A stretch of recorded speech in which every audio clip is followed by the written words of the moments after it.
नमस्कार दोस्तों, स्वागत है आप सभी का खेल जगत कार्यक्रम में। मैं सुरेंद्र आप सभी दर्शकों का दूरदर्शन शिमला के स्टूडियो में स्वागत करता हूं। जैसे कि आप सब जानते ही हैं, इस प्रोग्राम के माध्यम से हम खेल से जुड़ी हुई हस्तियों से आपको रूबरू करवाते हैं।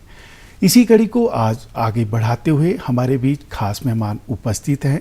आप हैं श्री रतनलाल जी। आप कबड्डी के अंतर्राष्ट्रीय स्तर के कोच के रूप में अपनी सेवाएं जो हैं हिमाचल प्रदेश में दे रहे हैं।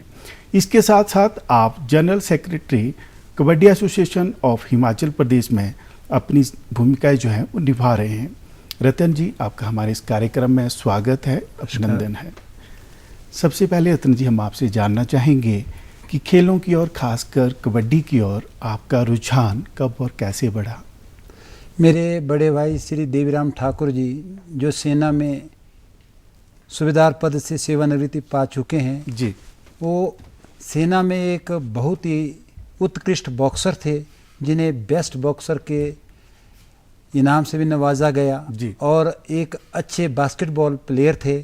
उन्हीं की प्रेरणा से मैं आज इस मुकाम पे आया हूँ। साथ ही जो राजकीय वरिष्ठ माध्यमिक पाठशाला नमोल के जो मेरे गुरु रह चुके हैं आदरणीय श्री कृष्णलाल जी, जो मुझे कबड्डी, बास्केटबॉल और वॉलीबॉल सिखाते थे, उन्हीं से मुझे प्रेरणा मिली है, जिस कारण मैं आज इस मुकाम पर पहुंचा हूं। जी, मतलब आपकी फैमिली में इस तरह का माहौल आपको मिला है जहां से आपको प्रेरणा मिली है कि आपको स्पोर्ट्स? हाँ, हमारी फैमिली बैकग्राउंड थी। मेरे एक ब्रदर रेसलिंग करते थे जी, और एक मेरे जो आर्मी में थे वो बॉक्सर और बास्केटबॉल के फीडर थे जी। तो वो ये सर्विसी टीम के वो बेस्ट बॉक्सर भी रहे हैं, देवराम ठाकुर के नाम से जाने जाते हैं। और वो सूबेदार पद से जो सेवानिवृत्ति पा चुके हैं। जी, रतन जी, अगर प्रोफेशनल गेम्स की अगर हम बात करें तो एज ए प्रोफेशनल खिलाड़ी आपने कबड्डी को कब और जो है वो खेलना स्टार्ट किया? मैं प्रोफेशनल गेम में 1982-83 में आया, जब मेरे आदरणीय गुरुजी श्री नंदलाल ठाकुर जी हिमाचल प्रदेश आए। वो राजस्थान में पोस्टेड थे। राजस्थान के बाद जब वो हिमाचल प्रदेश में आए, उन्होंने मुझे प्रेरित किया कि आप कबड्डी खेलो, और उसी के कारण मैं कबड्डी खेलना शुरू किया। और उन्हीं के सानिध्य में मुझे प्रशिक्षण मिलना शुरू हुआ और उन्हीं के कारण मैं भारतीय खेल प्राधिकरण के खेल छात्रावास बिलासपुर में एक खिलाड़ी के बतौर मेरी नियुक्ति हुई और श्री नंदलाल ठाकुर जी के सानिध्य में मैंने प्रशिक्षण लिया। और उन्हीं का आज जब मैं इस मुकाम पे आया हूँ, वो मेरे गुरु आदरणीय श्री नंदलाल ठाकुर जी के कारण मैं आज यहाँ पे हूँ। स्पोर्ट्स हॉस्टल की नंदलाल जी आप बात कर रहे हैं, हमारे काफ़ी दर्शक भी जानना चाहेंगे कि स्पोर्ट्स हॉस्टल की जानकारी आपको कब और कैसे मिली? क्योंकि 80s के दशक की आप जब बात कर रहे हैं तो उस वक्त न टीवी का इतना प्रचलन था, न न्यूज़पेपर का था, तो किस तरह से आपको वो जानकारी जो है वो मिली कि आपको स्पोर्ट्स हॉस्टल जो है वो ज्वाइन करना है? हम कबड्डी खेलते थे और कबड्डी खेलते खेलते जब मेरे गुरुजी हिमाचल प्रदेश आए नंदलाल ठाकुर जी, तो उन्होंने मुझे प्रशिक्षण देना शुरू किया और उन्होंने मुझे इनक्रीज किया, मोटिवेशन देते थे कि आप कबड्डी खेलो और एक अच्छे खिलाड़ी बनो। तो शुरू में उन्होंने किया और उसके उपरांत हमारा सौभाग्य था कि भारतवर्ष में 7 स्पोर्ट्स हॉस्टल खुले, स्पोर्ट्स अथॉरिटी ऑफ इंडिया के, और जिसमें हिमाचल के झोली में भी एक हॉस्टल आया। उस करके हमारी जो एज ए खिलाड़ी उसमें नियुक्ति हुई और हमने एक खिलाड़ी के तौर पर वहाँ पे 1-2 वर्ष जो है प्रशिक्षण लिया, और जिसके कारण हम आज कबड्डी खिलाड़ी के बाद हम एक कबड्डी कोच बन सके हैं। जी, लेवल्स की अगर हम बात करें रतन जी, तो आपने कौन कौन से लेवल्स पे जो है वो कबड्डी को प्रोफेशनल गेम्स के रूप में जो है वो खेला है? मैंने स्कूल लेवल पे कबड्डी खेला है उसके बाद मैं सीधा जो है मैं सीनियर में खेला हूँ। सीनियर में मैंने हिमाचल प्रदेश का 14 बार नेतृत्व किया। हिमाचल प्रदेश टीम का मैं कप्तान रहा हूँ और उसमें 6 बार नॉर्थ जोन प्रतियोगिता में भाग लिया है। 12 ऑल इंडिया खेले हैं और इस प्रकार की मैं प्रतियोगिताओं में मैंने भाग लिया है। और एक बार मैंने इंडिया कैंप में मेरी सिलेक्शन हुई थी 88 में। तो इस प्रकार का जो मेरा खेल के प्रति और जो मेरी प्रतिभा थी कबड्डी के क्षेत्र में वो बहुत अच्छी थी। और मैं एक रेडर के नाते एक खेला करता था और एक मैं अच्छा रेडर जो अपनी टीम में था। उस दौर के रतन जी अगर हम बात करें तो जब आपने कबड्डी जो है वो खेलना स्टार्ट किया था प्रोफेशनल तौर पे, तो उस वक्त किस तरह की सुविधाएं जो है, अगर पारिवारिक स्तर की अगर हम बात करें तो किस तरह की सुविधाएं जो आपको मिल पाती थी?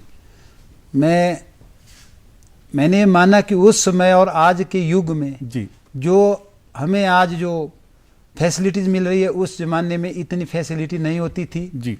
आज एक अच्छा प्रशिक्षक मिल रहा है जी। आज के युग में जिम है, आज के युग में साइंटिफिक ट्रेनिंग है।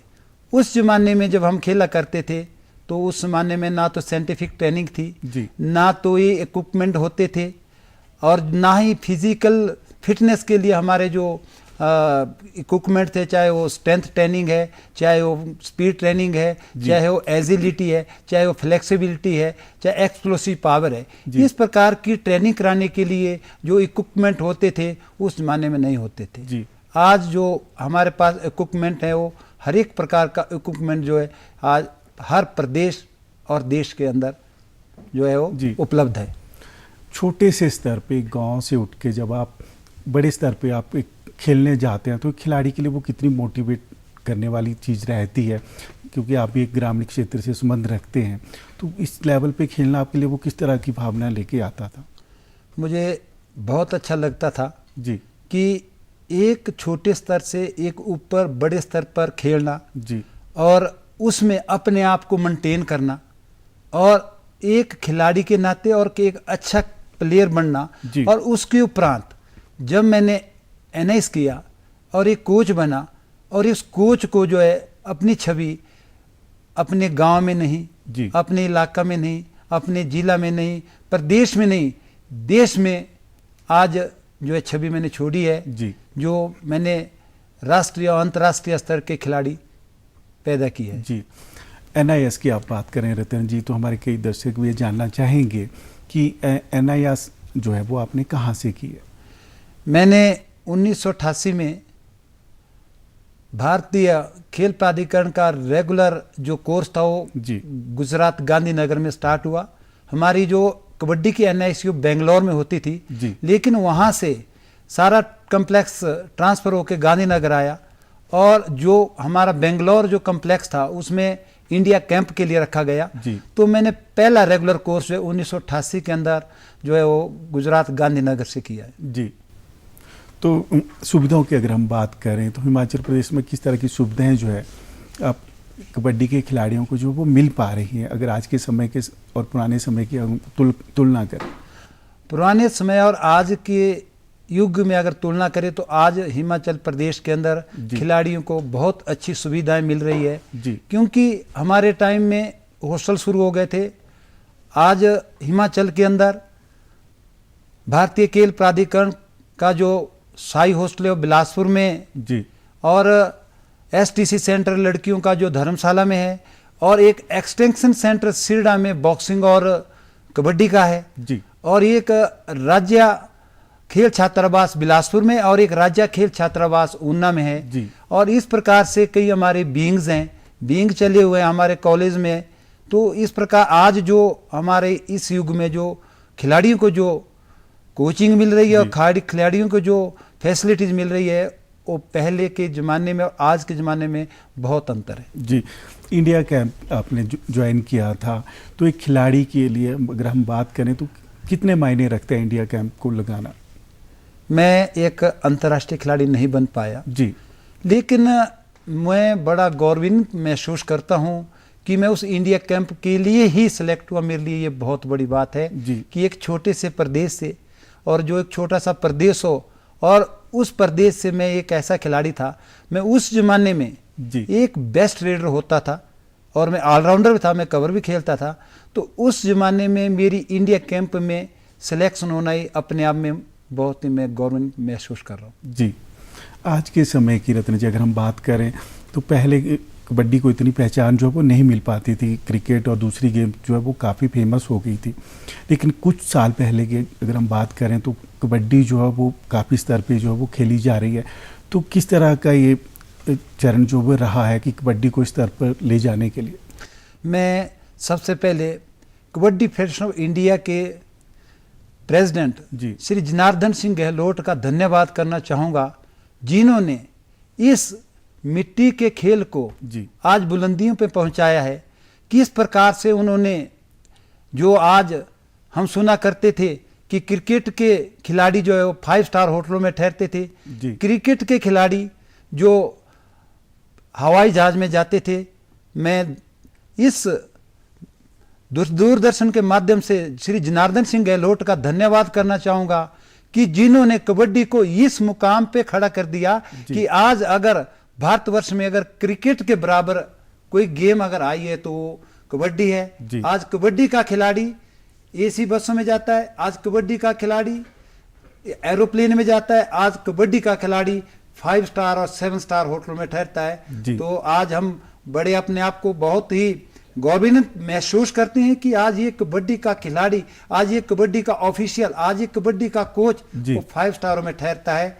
और वो फैसिलिटी जो कभी क्रिकेट के खिलाड़ियों को मिलती थी, आज वो कबड्डी के खिलाड़ियों को मिल रही है। इसलिए मैं कबड्डी फेडरेशन ऑफ इंडिया का कोटि कोटि उनका धन्यवाद करना चाहूँगा, जिन्होंने इस भारतीय खेल को आज जो है वो संसार में, पूरे जगत में इसका लोहा मनवाया है। और आज मैं गहलोत साहब की न्यूज़ पढ़ रहा था कि ओलंपिक्स में कबड्डी होगी और जो अभी रियो ओलंपिक्स होगा उसमें कबड्डी का प्रदर्शन होगा। मैं दूरदर्शन के माध्यम से आदरणीय जनार्दन सिंह गहलोत को और कबड्डी फेडरेशन इंडिया को इसकी बधाई देता हूँ।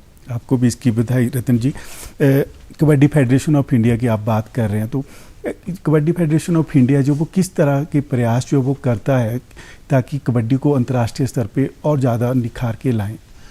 कबड्डी फेडरेशन ऑफ इंडिया का जो अभी विसार और प्रसार जो हो रहा है वो हमारे भारतवर्ष के जो प्रेसिडेंट थे जनार्दन सिंह गहलोत, उन्होंने पूरे एशिया के अंदर पहले इसका प्रसार किया और धीरे धीरे सबने कबड्डी खेलना शुरू किया। और आज प्रो कबड्डी के माध्यम से 137 देशों में इसका जो है वो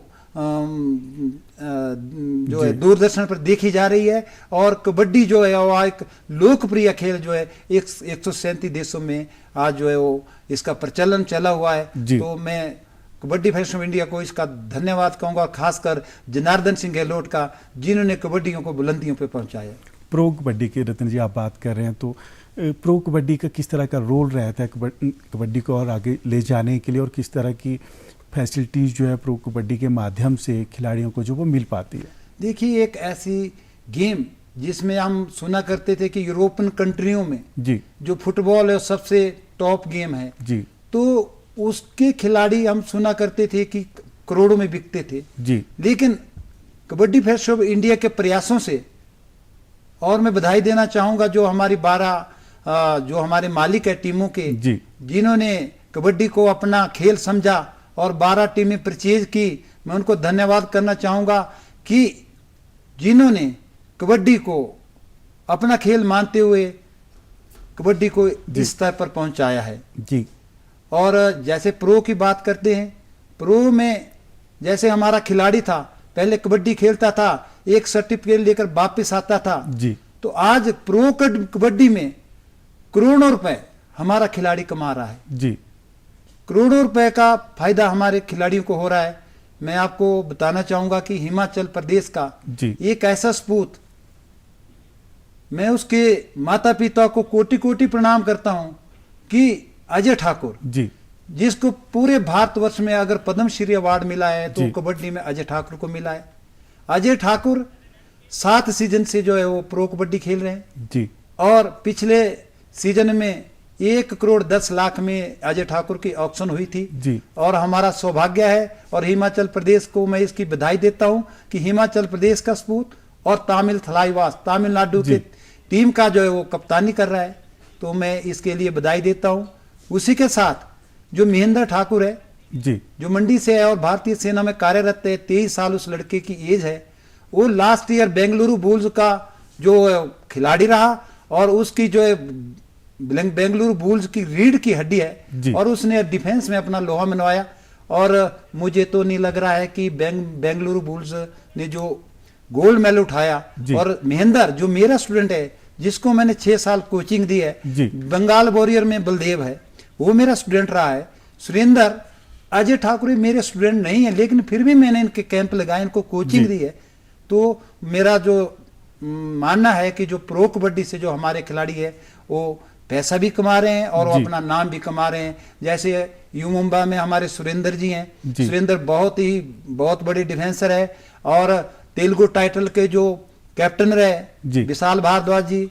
अभी हाल ही में जो मैंने एनपाईपी का कैंप लिया बॉम्बे में, मैंने अभी 36-40 दिन लगाए, तो मेरे को तो बहुत खुशी हो रही कि उस कैंप में जो हमने कैंप लगाया, जहां से देश भर के 200 खिलाड़ी आए थे और 200 खिलाड़ियों से 20 दिन हम 20 खिलाड़ी पर डे एलिमिनेट करते थे और 70 खिलाड़ी हमने रखे। उनका 1 महीने कैंप लगाया और उन 70 खिलाड़ियों में से 32 खिलाड़ी जो है वो फ्रेंचाइजीज और मालिकों ने खरीद लिए। और हमें बड़ी खुशी है कि जो हमारे ट्रेंड की वो खिलाड़ी है वो आज प्रो में जा रहे हैं। तो उसमें हिमाचल प्रदेश का भी एक 18 से 22 साल के बीच का लड़का जो ऊना से बिलोंग करता है, वो आकाश चौधरी, वो भी इस प्रो में हिमाचल का जो है उसने वो प्रतिनिधित्व कर रहा है। उसके उपरांत शिवोम, गुरप्रीत और अभिनंदन, रोहित राणा, जो हमारे अनेकों खिलाड़ी है, जो एक छोटा सा प्रदेश है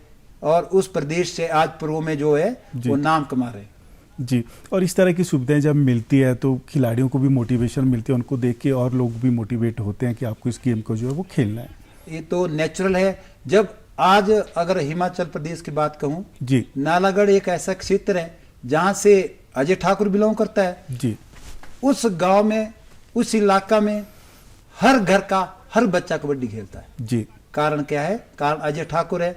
आज अजय ठाकुर भारत का कप्तान बना और वर्ल्ड कप का बेस्ट रेडर बना।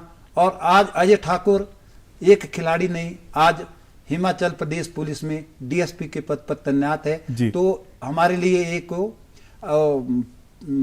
कहते हैं कि खिलाड़ियों के लिए प्रेरणा का स्रोत कि हमारे देखो अजय ठाकुर आज डीएसपी बने, तो खिलाड़ी जो है मेहनत करते हैं, जहां पैसा भी मिलता है। तो इसलिए कबड्डी का आज हिमाचल का हर एक बच्चा मैं कहूंगा कि कबड्डी खेलेगा।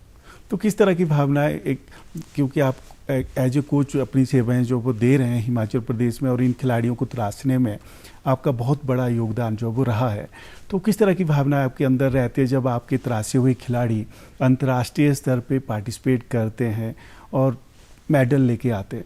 कहते हैं ना कि गुरु ब्रह्मा गुरु विष्णु गुरु देवो महेश्वरा गुरु साक्षात परम तस्मै श्री गुरु नमः। गुरु का स्थान भगवान के बराबर होता है। कहते हैं, कबीर ने कहा है कि गुरु गोविंद दो खड़े काकू लागू पाए, बलिहारी गुरु आपने जिन्हें गोविंद दिए मिलाए। तो एक खिलाड़ी को अंतर्राष्ट्रीय स्तर तक पहुंचाने के लिए एक कोच का बहुत ही योगदान रहता है, क्योंकि एक बिगनर को खिलाते खिलाते उसको अंतर्राष्ट्रीय स्तर पर पहुंचाना एक कोच का बहुत योगदान है। उसको पता है कि इस लड़के में टेक्निक की कमी है, स्ट्रेंथ की कमी है, इसमें एजिलिटी की कमी है, इसमें फ्लेक्सिबिलिटी की कमी है, इसमें स्ट्रेंथ ट्रेनिंग की कमी है, इसमें एक्सप्लोजिव पावर की ट्रेनिंग है। इस प्रकार की ट्रेनिंग जो उसमें वीक पाई जाती है, कोच उस ट्रेनिंग को कराने के लिए जो उसमें टेक्निक की इस प्रकार की किसी भी वीकनेस को जो है वो दूर करता है। क्योंकि हम भी अब हॉस्टलों में रहते हैं, तो मैं प्रत्येक खिलाड़ी का जो है वो डायरी बनाता हूं और डेली उनकी डायरी लिखता हूं कि मेरे खिलाड़ी में कौन सी कमी है। अगर उस स्किल में पुअर है तो उसको, जैसे बैक किक है, बैक किक सिखाऊंगा, टो टच है या हैंड टच है, जिस प्रकार की कमी भी खिलाड़ी में पाई जाती है मैं उसमें उसको निखारने की कोशिश करता हूं। लेकिन एक खिलाड़ी बिगिनर से अंतर्राष्ट्रीय तक स्तर तक पहुंचने पर उसे अनुशासन में रहना चाहिए। और अनुशासनहीनता अगर कोई खिलाड़ी करता है तो उसे बख्शना भी नहीं चाहिए, क्योंकि एक कोच जो रात दिन एक खिलाड़ी के पीछे रहता है, उसको बनाने में, उसको संवारने में उसका कितना योगदान होता है। एक कुम्हार जब घड़े को बनाता है तो उस कच्चे घड़े को किस प्रकार जो है वो अपने चाक पे चलाता है, उसको बनाता है, उसको पकाता है, पकाकर उसको मार्केट में ले जाता है, और मार्केट में उसकी क्या वैल्यू होती है ये वो कोच ही जान सकता है या वो कुम्हार जान सकता है। इसलिए एक अंतर्राष्ट्रीय स्तर पर ख्याति पाने के लिए जो प्लेयर है उसके पीछे उसके कोच का बहुत महान योगदान रहता है। जी। ये कभी भी नहीं भुलाया जा सकता है। मैंने 2 दोहे भी आपके पास जी। तो ये जरूरी है कि खिलाड़ी को अनुशासन में रहना चाहिए जी। और कभी भी अपने कोच के प्रति अपशब्द और अनुशासनहीनता का कार्य नहीं करना चाहिए। जी, जो वो मंजिल को भी पा सकते हैं, पा सकते जी। लेकिन अनुशासनहीनता कई बार जो है वो अनुशासनहीनता जो है वो ऊपर जाने के बजाय नीचे भी जा सकती जी, और वो भीड़ का हिस्सा बन जाएंगे, जैसे और काफी लोग आते हैं लेकिन वो उस स्तर पर नहीं पहुंच पाते हैं। नहीं। मैं आपको ये बताऊं कि जी। स्टीव बकनर ने 11 बार सचिन तेंदुलकर को आउट दिया जी। और सचिन तेंदुलकर ऐसे पॉइंट पे आउट दिया जब वो 99-98 पे था। जी। लेकिन सचिन तेंदुलकर ने कभी भी अपने माथे को और उसके मुंह को देखना कि वो ऐसे मुस्कुराता हुआ बैट हाथ में लेता हुआ और पेविलियन वापस जा रहा है। जी। लेकिन आज सचिन तेंदुलकर ने भारत रत्न प्राप्त किया, जी। तो इसका कारण है कि उसका व्यक्तित्व, तो ये उसकी अनुशासन और ये उसका सहनशीलता। अनुशासन नहीं है तो कुछ नहीं है। जी। कहते हैं कि money is lost nothing lost, जी। और करेक्टर इज लॉस्ट सब एवरीथिंग लॉस्ट। जी। तो इसलिए अनुशासन जो है ये करेक्टर में भी ये चीज आती है। अब जो कोच एक खिलाड़ी को अंतर्राष्ट्रीय स्तर तक बनाए और वो अनुशासनहीनता करे तो जी। उसको नहीं बख्शना चाहिए, और अनुशासन में रहकर ही वो बुलंदियों पे जाता है। जी, एज ए कोच जब आप अपनी सेवाएं देते हैं तो किस तरह की चुनौतियां आपके सामने रहती है जब आप एक खिलाड़ी को तराश रहे होते हैं? देखिए, एक खिलाड़ी को तराशने के लिए जी।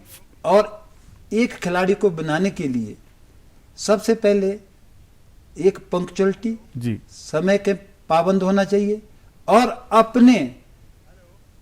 अपने कर्तव्य के प्रति निष्ठा होनी चाहिए। जी। मैं आपको बताना चाहूंगा कि मैं राज्य खेल छात्रावास बिलासपुर में कार्यरत हूं। जी। 15 लड़कियां हैं मेरे पास और 15 लड़के जो राज्य खेल छात्रावास के हैं। जी। लेकिन उसके उपरांत भी 30 बच्चे मेरे पास और आते हैं। जी। जो वहां के लोकल बच्चे होते हैं। सिरमौर से लड़कियां आ गई है, जी। कांगड़ा से लड़का आया है, जी। चंबा से मेरे पास प्रैक्टिस के लड़के आते हैं। तो क्यों आते हैं? जी। तो इसके लिए मैं नहीं कहना चाहूंगा दूरदर्शन के माध्यम से, तो लड़के खिलाड़ी तब आते हैं अगर वहां पे जी सुविधाएं मिल रही है, सुविधा मिल रही है, और अगर किसकी दुकान में अच्छा पकवान है तो तभी बिकेगा। जी। अगर पकवान जो अच्छा नहीं हो तो पकवान नहीं बिकेगा। और उसी क्वालिटी की आपकी मेहनत का नतीजा है कि आज अंतर्राष्ट्रीय स्तर पे। मैं कहता हूं कि अगर बच्चे को पढ़ाएंगे नहीं तो बच्चा पढ़ेगा नहीं, अगर बच्चे को पढ़ाएंगे तो बच्चा जरूर सीखेगा।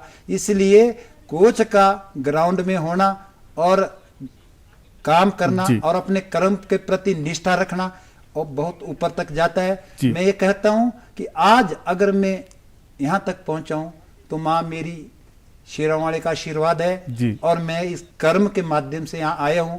अगर मैं आज प्रो के अंदर, मैं आपको बताना चाहूंगा कि मैं जो प्रो ने मुझे हायर किया था स्टार टीवी ने जी। तो अगर आज मुझे स्टार टीवी ने हायर किया था तो मेरे कर्म देख के मुझे हायर किया था जी। और मैं तो धन्यवाद करना चाहूंगा अपने गुरु श्री ई प्रसाद राव का जी, जो मेरे गुरु रहे हैं एनआईएस के जी। तो वो जब भी मुझे मिलते हैं तो और बाकी लोगों को कहते हैं कि देखो हिमाचल प्रदेश इतना छोटा सा प्रदेश है लेकिन कबड्डी के क्षेत्र में आज अगर हिमाचल प्रदेश है तो इंडिया के अंदर नंबर 1 है जी।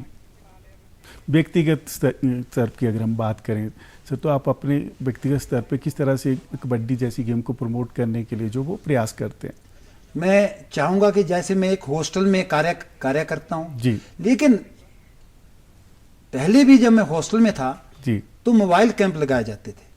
तो जैसे मेरा नमोल क्षेत्र है, नमोल के सीनियर सेकेंडरी स्कूल में मोबाइल कैंप 1 वीक का दियोथ में, जुखाला में, रानी कोटला में जो भी हमारे प्रशिक्षक है वो मोबाइल कैंप भी अगर जगह जगह लगाए तो उससे हमारी प्रतिभा उजागर होगी।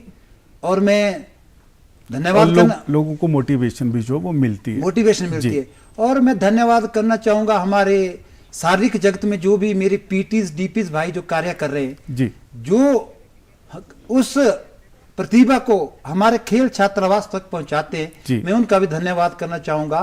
क्योंकि ये मैं कहूं कि आज अगर हिमाचल प्रदेश में अगर ये कबड्डी बुलंदियों पे तो मेरे से नहीं, ये मैं कबड्डी अगर बुलंदियों पे है तो हिमाचल प्रदेश के अध्यक्ष श्री राजकुमार ब्रांटा जी का भी धन्यवाद करना चाहूंगा, उनकी एसोसिएशन के पदाधिकारियों का भी धन्यवाद करना चाहूंगा, और हिमाचल प्रदेश के शारीरिक जगत में सभी पीटीज डीपीज का, और जो भी मेरे प्रशिक्षक जो बहुत ही कर्मठ है, जुझारू है और अनुभवी है, जैसे वहाँ पे एसटीसी सेंटर धर्मशाला में मेहर सिंह वर्मा जी है, और निर्मल कौर है, सुनीता जी है, एक्सटेंशन सिरडा में जो डीआर चौधरी है। बहुत ही बात है सर कि काफ़ी ज़्यादा लोग जो है वो आप कबड्डी जैसी गेम को आगे ले जाने के लिए कार्य कर रहे हैं। रतनलाल जी, आप हमारे इस कार्यक्रम में आए और हमारे दर्शकों को कबड्डी जैसे संबंधित जो है वो जानकारी दी, इसके लिए आपका धन्यवाद।